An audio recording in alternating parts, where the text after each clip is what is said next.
So, imagine serving a life sentence in a maximum security prison for running this, like, lethal international criminal empire. Right. You've been locked in a cell for almost 30 years. But then imagine that the government quietly admits they can't actually find a single victim. Wow. Yeah. No bodies, no injuries, just one man in a cell, and this bizarre paper trail that leads directly to the desk of a foreign dictatorship. That sounds like a movie. It really does. Welcome to the Deep Dive. If you're joining us today, you are about to step into one of the most baffling, contradictory legal labyrinths in, well, modern European history. It is absolutely a labyrinth. I mean, we're looking at a story where international law, alleged political interference at the very highest levels, and, the sovereignty of a nation's justice system just completely collide. Yeah. And right at the center of this collision is a man who has been imprisoned for nearly 3 decades. So our mission today is to unpack this incredibly complex, deeply layered narrative for you. To do that, we are relying on some very specific and frankly very intense source material. Definitely. The foundation for today's deep dive comes from a recent feature-length YouTube interview hosted on a Dutch channel called Café Weltschmerz. Right. And we really need to look closely at who is speaking in this interview because, well, the messengers are just as crucial as the message here. Exactly. The video features 2 main guests. First, you have Gideon van Meijeren. He is a sitting member of the Dutch parliament representing the Forum for Democracy, or FVD, party. And just to give some context for you listening, the FVD is a populist right-wing party that is highly critical of traditional Dutch institutional power. Yeah, very critical. And the second guest sitting right next to him is Simon van Groningen. He serves as a spiritual counselor and a longtime close confidant to the prisoner at the center of this whole saga. Now, before we go a single step further, we got to put a massive, unmistakable disclaimer on the table. Oh, absolutely. The sources we are discussing today contain highly politically charged viewpoints. I mean, they are coming from a specific political opposition representative and dedicated activists. Which means, we are dealing with a heavily constructed narrative. We are, and we want to explicitly state that we are not taking sides here. We are not endorsing the political views of the guests on that program, and we are not independently validating their legal claims. Right. Our only goal is to impartially explore the fascinating, troubling, and frankly staggering arguments they've presented. Exactly. We want to help you understand what is being alleged, the historical context behind those allegations, and the sheer scale of the stakes involved. Because the core of their argument is just monumental. The source material uses this specific prisoner's case to ask a structural question. Like, is the Dutch justice system truly independent, applying the law fairly to all within its borders? Or, when the geopolitical stakes are high enough, is that system secretly dictated by foreign interests? Wow. Specifically the interests of the Turkish state. Okay, let's unpack this. We have to start with the man whose name has been echoing through Dutch courtrooms and international diplomatic channels since the 1990s, Hüseyin Baybaşin. According to the sources, Baybaşin is a Kurdish Turk, though the interview emphasizes he strongly prefers to be referred to simply as a Kurd. And he wasn't just some random citizen. No, not at all. He served as the head of the Kurdish parliament in exile. And let's contextualize what a parliament in exile actually means, because it really sets the stage for the whole conflict. Yeah, please do. Back in the 1990s, the geopolitical tension between the Turkish government and Kurdish separatist movements was just at a boiling point. The Turkish state, historically, has fiercely opposed any organized political entity that advocates for Kurdish autonomy or statehood. Which is a massive understatement. Right.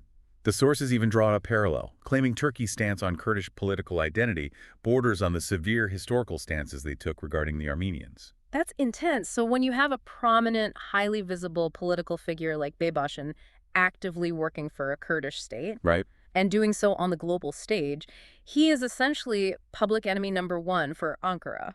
Precisely. And what makes it even bolder is where he was operating. The sources note he was working right out of the Peace Palace in The Hague, in the Netherlands. Wait, the Peace Palace? Yeah. Like the international symbol of justice. It houses the International Court of Justice. Exactly. For Turkey, watching a Kurdish leader advocate for statehood from the very heart of the European legal establishment was just infuriating. Which makes the events that followed feel incredibly calculated. According to Simon van Groningen in the interview, Baybaşin receives an official invitation. He is invited into the Netherlands for what he believes is a standard diplomatic gathering or meeting.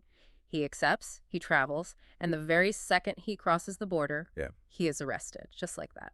It's framed in the source as a complete diplomatic trap. It really is. But wait, if he was operating around The Hague previously, how does an invitation turn into an ambush? What was the actual legal mechanism they used to justify grabbing him the moment he stepped over the line? Well, according to the narrative presented, the initial mechanism wasn't about trying him for a crime in the Netherlands. Oh, really? Yeah, the coordinated plan between the Dutch and Turkish authorities was a straightforward, immediate extradition. So they just wanted to hand him over. Exactly. Yeah. The Dutch authorities arrested him on the border with the explicit intention of putting him straight on a plane and handing him over to Turkey. But obviously, since he's been sitting in a Dutch prison for almost 30 years, he never got on that plane. Why did the handoff fail? It failed because of the non-refoulement principle in international human rights law. Non-refoulement, okay. Yeah, basically a Dutch judge stepped in and reviewed the extradition request. The judge determined that if Baybaşin were sent back to Turkey as a highly visible Kurdish separatist leader, he faced a very real documented risk of severe torture or even death. Right, right. Under European human rights frameworks, you simply cannot extradite someone to a country where they will be tortured, regardless of the diplomatic pressure.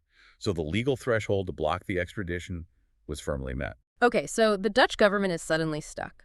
They've sprung the trap, they've arrested him, presumably at Turkey's behest, but now their own independent judiciary is saying, you absolutely cannot send him there. Yep. How on earth do they pivot from, we can't extradite him to let's lock him up for life ourselves?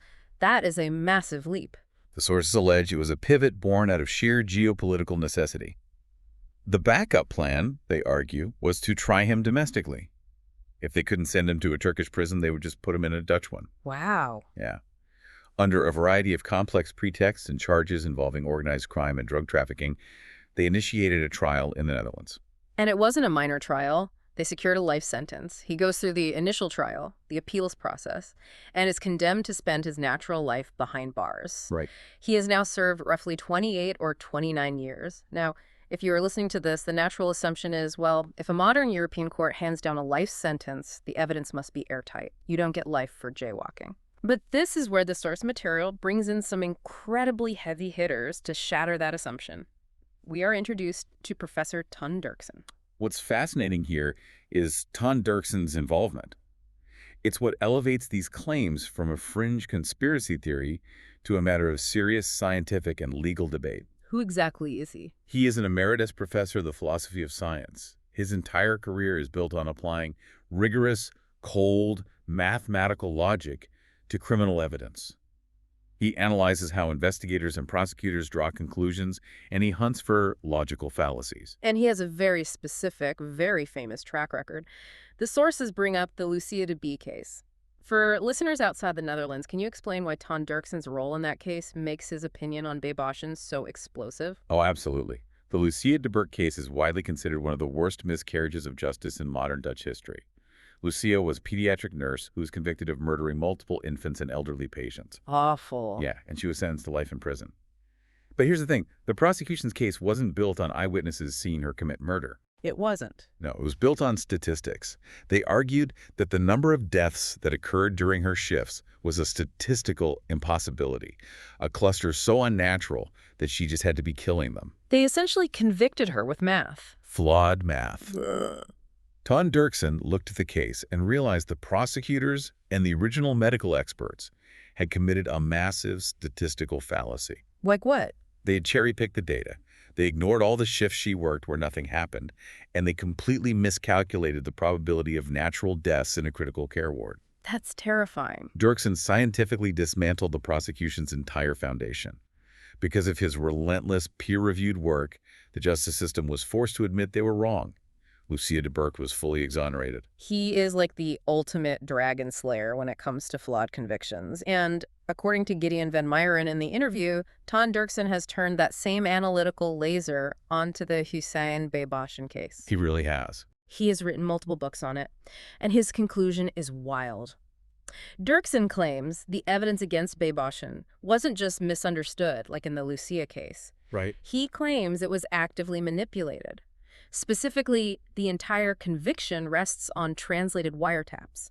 Which brings us to the mechanics of international criminal investigations.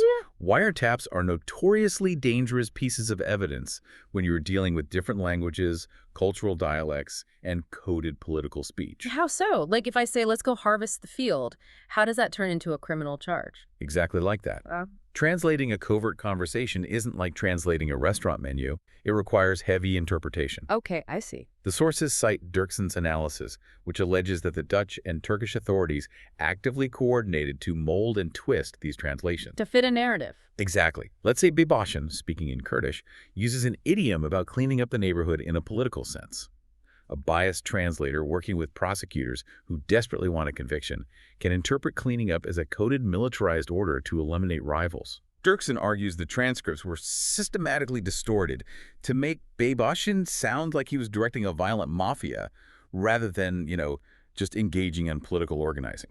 It's like playing a lethal game of telephone, where the state's translator gets to write the final sentence of your life. It really is. And it's not just Dirksen. The sources mention Gerritsen, another science philosopher, who arrived at the exact same conclusion. Yeah, multiple experts. But here is the single detail that absolutely stopped me in my tracks.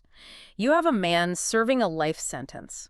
A life sentence in the Netherlands is exceptionally rare. Very rare. It's usually reserved for serial killers or terrorists who cause mass casualties. Yet, the sources point out that a recent official advisory board reviewed this case and noted a mind-bending fact. There are no identifiable victims. It fundamentally defies the standard logic of criminal justice. The advisory board noted that even with the vast combined intelligence resources of both the Dutch state and the Turkish government over the course of decades, they could not trace, name, or identify a single actual victim of the crimes Baybaşin is supposedly serving life for. I just want to pause on that because it's so hard to process. How do you have a perpetrator of a life sentence-worthy crime, but a zero count of victims? No bodies, no one hospitalized, no grieving family standing up in court saying, this man destroyed my life. Usually the severest punishment the state can inflict is counterbalanced by profound, tangible suffering on the other side of the scale. Exactly. But in this case, the source material alleges that the other side of the scale is entirely empty. The entire conviction is a house built on paper, specifically on those contested, manipulated phone tap transcripts. Just conversations. Yeah, conversations that vaguely hinted at activities but never materialized into a physical crime against a physical person. Which leads us directly into a recent legal battle that the sources argue exposes the entire foundation of this imprisonment as a complete farce. Let's look at the financial side of this case. The state didn't just want him in prison, right? They wanted his assets. Yes, the confiscation case. In the Netherlands, this is colloquially related to what are called plukse laws. Plukse? Yeah, legislation literally designed to strip them bare. The philosophy is that crime shouldn't pay, so the state can confiscate the estimated illicit profits of a convicted criminal. Okay, so while Baybaşin is sitting in a cell-serving life, the state hits him with a massive financial claim. The accusation was that back in the day, operating in Turkey, he used an associate to extort someone for 15 houses. 15 houses. Right. They valued these houses at roughly 100,000 euros each. So the state claims he generated 1.5 million euros in illicit extorted wealth, and they want it back. In a standard scenario, the state presents the evidence of the extortion, calculates the value, and seizes the assets.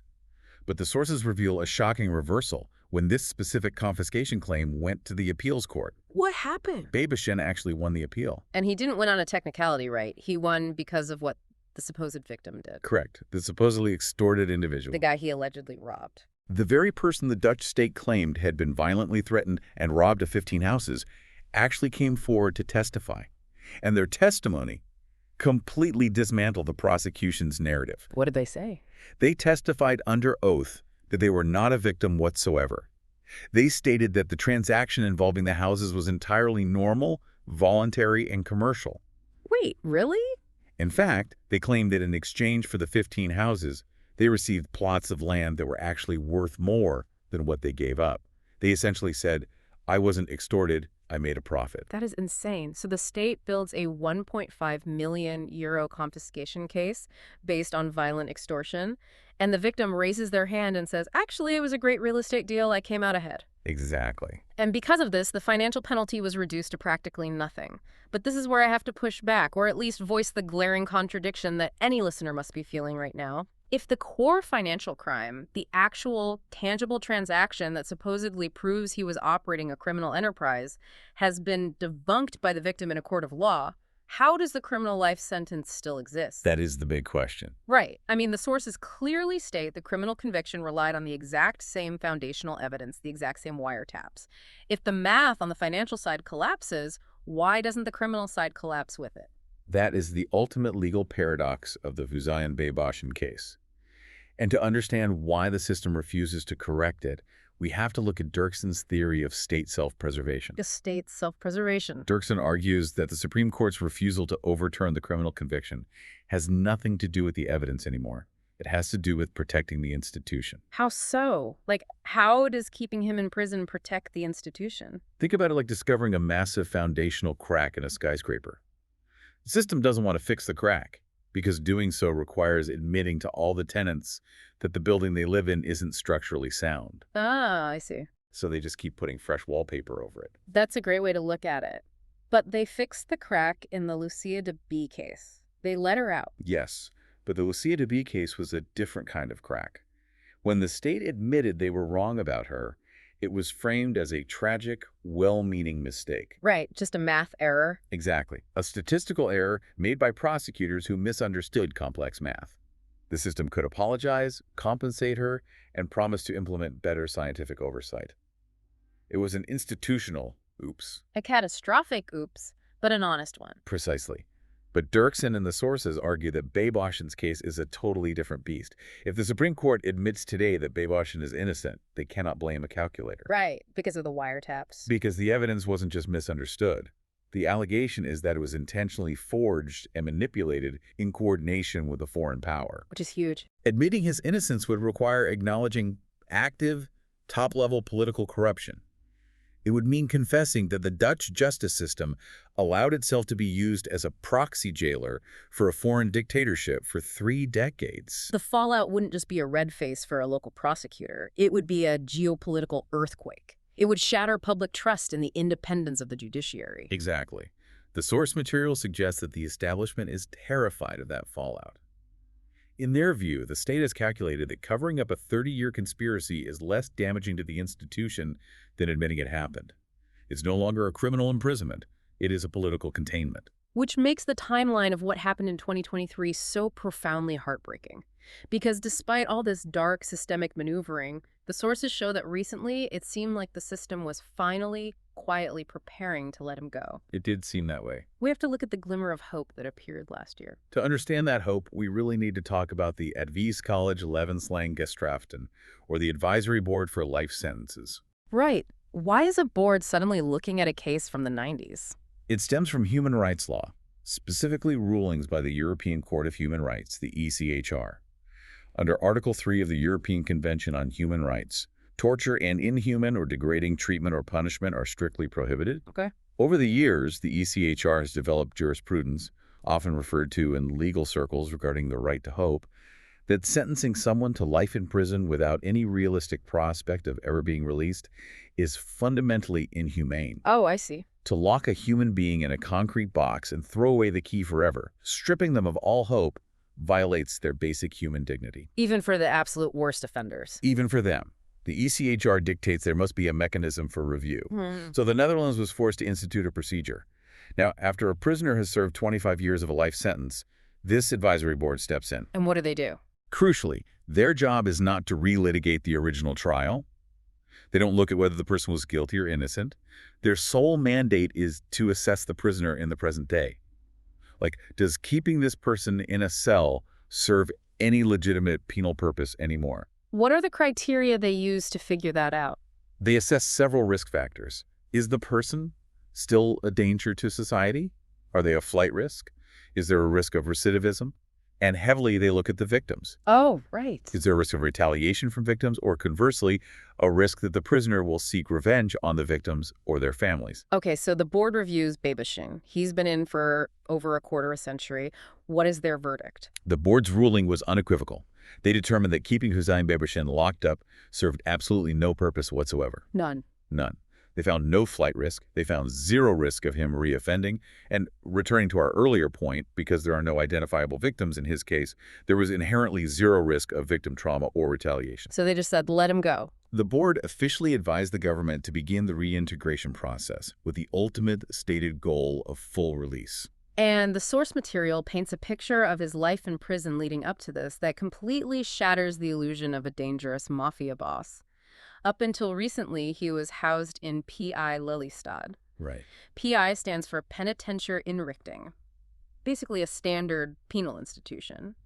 He wasn't in some subterranean isolation bunker. He was in a regular ward, living alongside 50 to 90 other inmates. And how did he conduct himself in that environment? He literally built a vegetable garden. Wow. He cultivated a garden within the prison walls.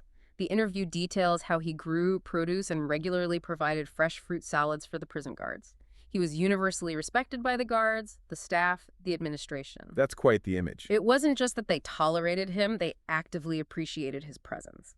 The sources note that even the prison directors, the people whose literal job it is to keep him locked up, were publicly advocating for his release. Wait, really? The directors? Yeah, they supported an initiative on a platform called Restorative Justice, pushing for him to be freed. By every conceivable metric, he was a model prisoner. Which makes the board's recommendation to release him seem like the most logical, natural conclusion to the story. But, as the source points out, the moment that recommendation was made, the process hit a bizarre wall of bureaucratic friction. Because reintegration isn't just opening the front door and saying good luck, right? Yeah. It's a structured phase. But suddenly, things just stall. Right. To be reintegrated into modern society after 30 years, a prisoner needs training.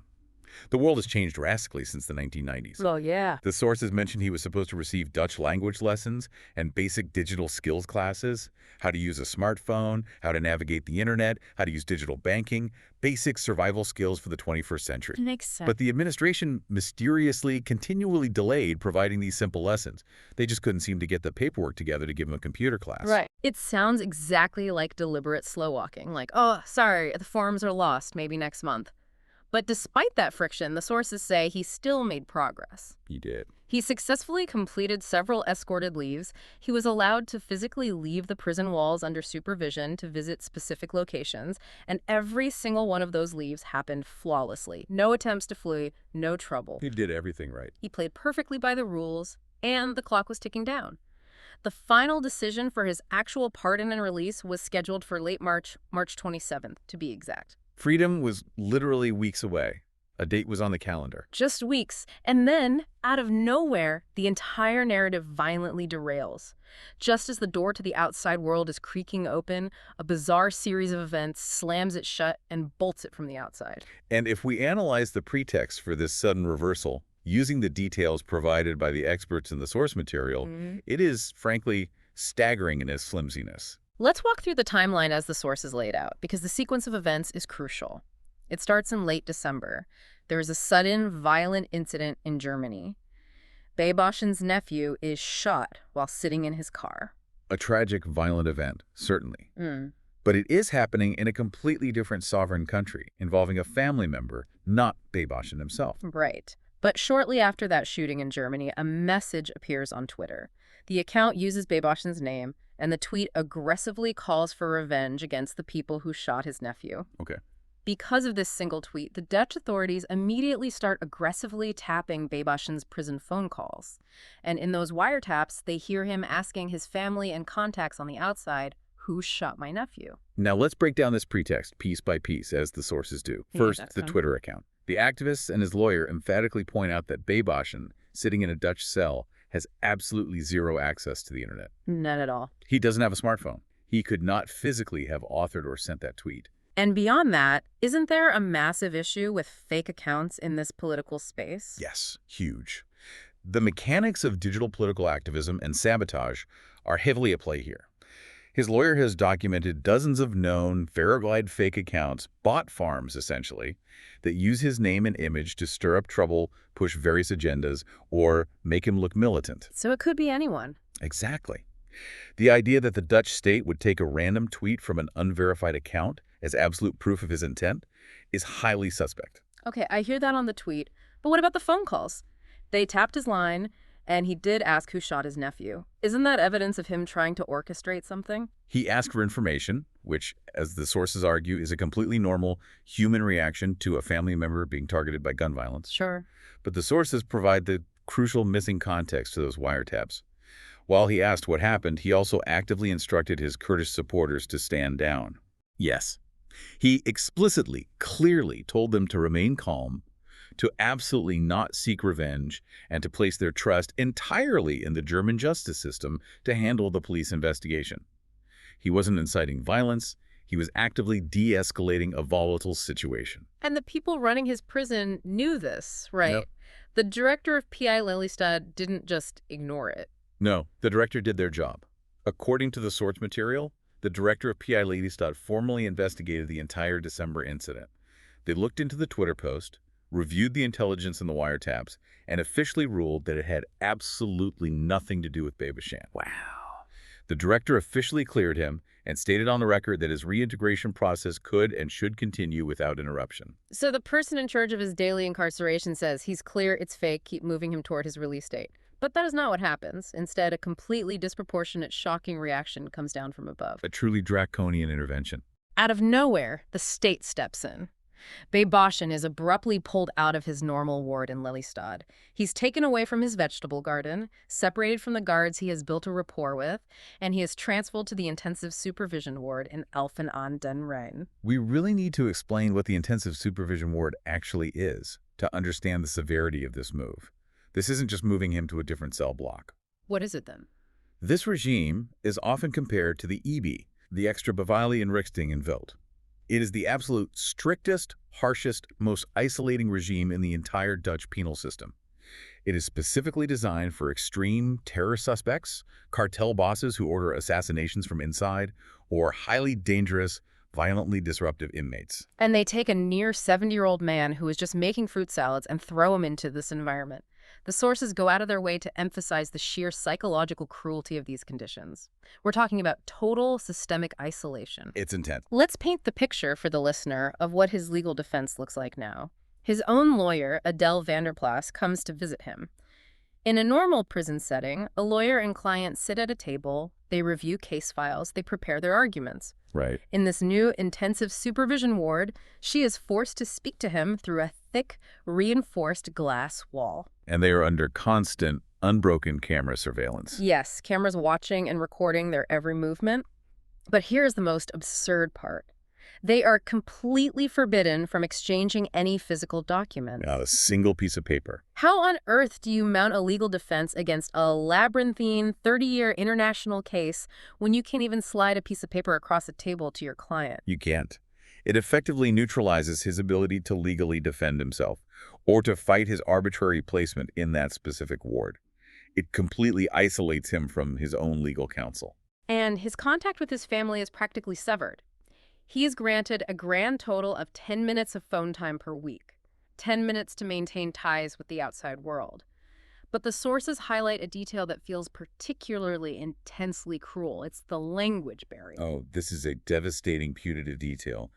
The prison rules in this extreme ward stipulate that phone calls can only be conducted in Dutch or English. Why? The logic is that the guards must be able to instantly monitor and understand what is being said. But Baybaşin is a Kurd. His family, his children, his grandchildren, they live in England. While he speaks good English, the source points out the emotional cruelty of this. He cannot speak his native language to his own family during those precious 10 minutes. That is heartbreaking. Imagine being locked in a concrete box for 30 years and you aren't even allowed to hear the comfort of your own mother tongue when you speak to your loved ones. It is a forced cultural and sensory void. It is a profound form of psychological pressure. And the source material speaks extensively about the severe mental toll this isolation is taking. Gideon van Meijeren visited him in this new ward. And what did he say? He describes Baybaşin as trying his hardest to remain stoic. He uses the word statuesque, describing him as a gentleman, polite, showing up to the glass wall with pen and paper, trying to maintain his basic human dignity.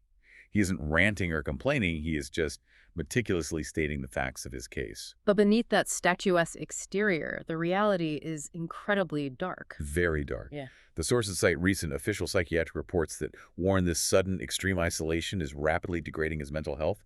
Specifically, it is creating a severe, imminent risk of reactivating his PTSD. And we need to be clear here, this isn't just a generic diagnosis of prison stress. The sources point out that his PTSD comes from a very specific, verified trauma inflicted by the state itself. Yes.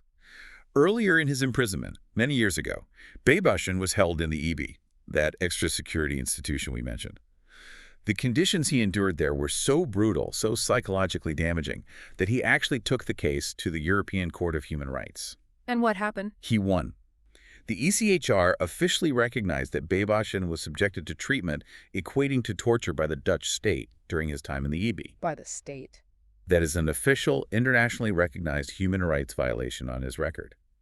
And now, at nearly 70 years old, they have essentially thrown him back into the exact same type of environment designed to trigger all of that past state-inflicted trauma. It is breathtaking in its severity. So the prison director cleared him. The Human Rights Advisory Board explicitly said to release him. He was peacefully growing vegetables. So who ordered this draconian transfer? If the pressure isn't coming from inside the prison system, where is the invisible hand coming from? Who reached down from the top of the state apparatus and slammed the door shut? To answer that, the source material turns its gaze completely away from the domestic prison system and looks directly at the shadowy world of international diplomacy, specifically the Turkish connection. The sources drop a massively explosive claim here regarding the timing of this sudden transfer. Right around the time Baybaşin were cleared for release by the board, the Dutch Minister of Justice and Security, a man named Van Wiel, took a diplomatic trip. He flew to Turkey and met directly with the Turkish Minister of Justice. Unofficially, on the public record, these bilateral meetings are broadly about cooperation, international security, and shared justice issues. But the sources document a very specific, highly detailed rumor that leaked out of these meetings via diplomatic and legal back channels. What is the exact nature of the rumor? The rumor alleges that Minister Van Wiel sat down with his Turkish counterpart and essentially tried to deliver bad news. He allegedly said, look, our hands are tied. He has served over 25 years. Our independent human rights boards, the European courts, the psychiatric evaluators, everyone is telling us we have absolutely no legal or moral justification to keep him anymore. We have to let him go. Exactly. We have to pardon him and let him go. And how did Turkey allegedly respond to this reality check? According to the sources, the Turkish minister's reply was blunt.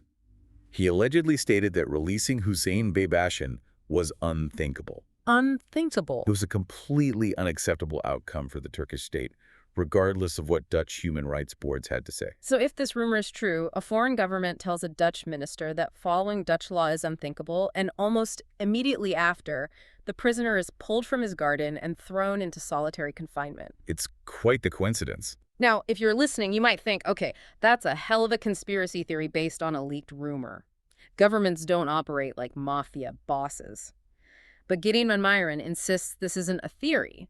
He argues there is historical precedent, actual paper trails, proving this is exactly how the system has operated regarding Baybaşin. Yes. He brings up a piece of evidence from 1997 that is absolutely chilling in its bureaucratic coldness. It is a verified, fully authenticated phone note pulled straight from the official case files. What exactly does this official note say? It is a record of a conversation between high-ranking officials regarding an extradition request for Baybaşin back in the late 90s. The note explicitly, in writing, states that a legal decision on Baybaşin's case is being intentionally delayed because he's being used as leverage in another entirely separate negotiation with Turkish authorities. Leverage. They actually wrote the quiet part down on paper. In official files. They basically admitted he wasn't a prisoner of justice, subject to the blind scales of the law. He was a literal poker chip in an international geopolitical negotiation. If they were willing to put that in writing in 1997, the sources argue, there is every logical reason to believe they are applying the exact same leverage tactics right now in 2024. And if you need more proof of how desperately the Turkish state wants to control his fate and keep him silenced, the sources detail another wild event that happened recently. It involves a direct, astonishing bribe from Turkey. This detail sounds like it was ripped straight out of a geopolitical spy thriller. The sources claim that Turkish operatives actually approached Baybaşin directly while he was sitting in his Dutch prison cell. Inside the prison. They offered him a grand deal. They said, "We will give you safe passage out of Europe. We will arrange a flight to the United Arab Emirates. We will set you and your entire family up in the UAE, and we will provide you with a decade, 10 full years of total financial support." It's the ultimate golden parachute. They wanted to buy his silence. But there was a catch, obviously. The catch was absolute. To get on that plane, he had to agree to permanently cease all of his political activities. He had to stop advocating for a Kurdish state. He had to publicly and privately disappear from the political map forever. So put yourself in his shoes. He's sitting in a concrete cell. He's nearly 70 years old. His health is failing. And he's looking at a golden ticket to a luxury retirement in the UAE with his family. And he refuses. Why on earth would he turn that down? According to his confidant, Simon van Groningen, there were two primary reasons. First, it speaks to his core identity. He remains a deeply committed, ideological political figure. He refused to sell out his lifelong cause and the people he represents for personal comfort. Right. But the second reason reveals his deep, pragmatic astuteness regarding how his adversaries operate. He realized the logistical trap, a layover. Exactly. Baybaşin astutely realized the mechanics of international flights. A flight from the Netherlands to the United Arab Emirates requires crossing vast stretches of international and potentially hostile airspace. He knew that it is incredibly easy for a private or state-chartered flight to suddenly experience technical difficulties mid-air, requiring an immediate emergency layover. Say, a sudden loss of cabin pressure right over Istanbul. Precisely. It's a known tactic in extraordinary renditions. Baybaşin feared that the moment the wheels of that plane touched down on Turkish soil for a technical check, he would be dragged off the tarmac, thrown into a black site, and he would permanently disappear. Wow. He would never be heard from again. He chose to stay in a Dutch maximum security isolation cell because despite the cruelty, he believed it was statistically safer than accepting a Turkish flight plan. Which brings a profound sense of desperation and claustrophobia to this entire story. He is trapped between a hostile foreign power and a compliant domestic system. Which brings us to the ultimate question of accountability. If this profound injustice, this geopolitical hostage situation, is happening in plain sight, with experts screaming about manipulated wiretaps, official boards noting 0 victims, and human rights bodies demanding his release, why isn't the Dutch parliament tearing the roof off the building? Why isn't the government stepping in to stop it? That is the exact frustration that Gideon van Meijeren articulates in the interview. As an elected member of parliament, his job is oversight. He tries repeatedly to raise this issue to force the government to answer for it. But he is met with an impenetrable wall of political gridlock. How exactly does the system block him? What mechanism do they use to silence an elected official? It's a very specific parliamentary maneuver. Whenever van Meijeren, or any other critical voice, asks the Minister of Justice formal, written questions in Parliament about Baybaşin's sudden transfer or the alleged Turkish interference, the minister uses a classic bureaucratic shield. Which is? The minister stands up and simply states, "I cannot and will not comment on individual cases." Individual cases. It's the perfect magic phrase. It makes accountability instantly disappear. It is incredibly effective. It allows the executive branch to shut down parliamentary oversight entirely, under the guise of privacy or judicial independence. And the sources point out that it's not just the minister hiding behind this phrase. Who else? The other major political parties in the Netherlands, the traditional establishment parties like the CDA, the VVD, the SGP, the Christian Unie, they all collectively refuse to touch this case. Simon van Groningen mentions in the interview that he specifically reached out to the Christian parties, hoping for a moral, humanitarian intervention given their platform. And what did they say? And they gave him the exact same stonewalling line. We don't interfere in individual cases. But the sources argue there's a deeper, much more systemic reason why they won't touch it. It's not just about privacy. They refer to the Justice Department as a mother department. We need to dive into what that means in the context of Dutch politics because it explains the cover-up. To understand the mother department concept, you really have to understand the Dutch coalition system. In the Netherlands, no single party ever has absolute power. They must form coalitions. Right. Over the last several decades, the establishment parties, particularly the VVD, the Conservative Liberal Party, have frequently held the levers of the Justice Ministry.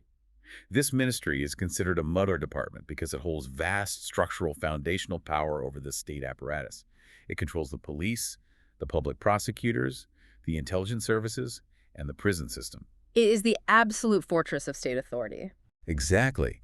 And the sources argue that because this department is so powerful, and because it has been controlled by the same establishment figures for so long, there's an implicit, unwritten agreement among the ruling parties to protect its secrets. They circle the wagons. They circle the wagons. Yeah. If a party breaks ranks and admits that the Justice Department engaged in a 30-year systemic conspiracy to frame a Kurdish politician to appease Turkey, it doesn't just ruin one single minister. It shatters the entire coalition. It shatters public trust in the entire Mother Department and the political parties that have run it for decades.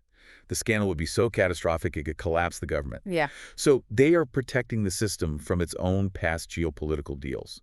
It's an institutional omerta. Okay, so let me step in here and ask the tough question on behalf of the listener. You're listening to this, you're driving to work, you're doing the dishes, and you hear this incredibly dense story about a 30-year-old case involving Kurdish separatist politics, Turkish diplomatic leverage, and Dutch coalition bureaucracy. Yeah. It sounds like a movie. But what does this actually mean for the average citizen? Why should you, the listener, care about one man's incredibly convoluted, decades-old case? Well, if we connect this to the bigger picture, the reason you should care is because this is not just a tragic story about one man's lost life. This is fundamentally about the sovereignty of the democratic rule of law. The sovereignty of the law. Explain that. Think about what a justice system is actually supposed to be. It is a sovereign nation's absolute promise to its citizens that laws will be applied equally, fairly, and based strictly on domestic verifiable evidence. Great. Facts. It is a promise that you will be judged by the facts, not by politics. But if the allegations in this source material are true, if a foreign power can dictate who a European nation arrests, if they can dictate how wiretap evidence is manipulated, and if they can order a man to be kept in a maximum security isolation ward despite the rulings of human rights boards, then the entire justice system is fundamentally compromised. It means your justice system isn't yours anymore. Exactly. It means the blindfold of justice has been pulled down, and she is winking at a foreign dictator. It's a systemic failure. When basic human rights are suspended for one single person based purely on political convenience and leverage, the mechanism is successfully established to suspend those rights for anyone. It proves the system is vulnerable to ultimate catastrophic corruption. And that profound vulnerability is exactly why the guests in the source video end their interview with a very direct, impassioned plea to the public. And to maintain our strict impartiality, I want to objectively relay exactly what they're asking their viewers to do, because it highlights just how grassroots and desperate this fight has become against such a massive, unyielding system. They lay out a very specific 5-step action plan to bypass the political gridlock. Yes. First, they ask people to flood the prison with supportive cards and letters for Baybaşin. They emphasize that this small, physical act, showing the prison administration and the guards that the outside world is watching and cares about this isolated man, is crucial for his daily morale and survival. Small things matter. Second, specifically for the religious viewers, they ask for relentless, continuous prayer for him and his family. And then they move from moral support to direct political pressure. Right. Third, they instruct viewers to relentlessly email their elected political representatives. And they stress, not just once. They say if you don't get a satisfactory answer, you email them again every 4 weeks. Make it a recurring appointment in your calendar to demand answers about the Baybaşin case, forcing the politicians to realize the public isn't forgetting. Keep the pressure on. Fourth, they ask viewers to share the video widely, to break what they perceive as a deliberate mainstream media silence on the issue. And fifth, they ask for financial support for their channel to ensure they have the resources to continue covering complex stories like this that the establishment media might ignore. It is a clear call to mobilize citizen pressure because the institutional checks and balances, the courts, the parliament, the media, have, in their view, completely failed to provide oversight. Which brings us to the end of this incredibly dense, deeply troubling journey. Let's briefly recap the staggering narrative arc we've unpacked today from our sources. We started with a prominent Kurdish politician, Hüseyin Baybaşin, lured into a diplomatic trap at the Peace Palace. We saw him convicted on what experts like Tan Dirksen scientifically argue are manipulated, coordinated wiretaps, resulting in a life sentence for an alleged criminal empire that has literally 0 identifiable victims. We saw the foundation of his criminal motive completely crumble when the supposed victim of a €1.5 million extortion case came forward in court to testify that it was actually a mutually profitable real estate deal. We watched as the human rights apparatus of the state, after 25 years, finally acknowledged reality and cleared him for release. We saw him as a model prisoner, growing vegetables and universally respected.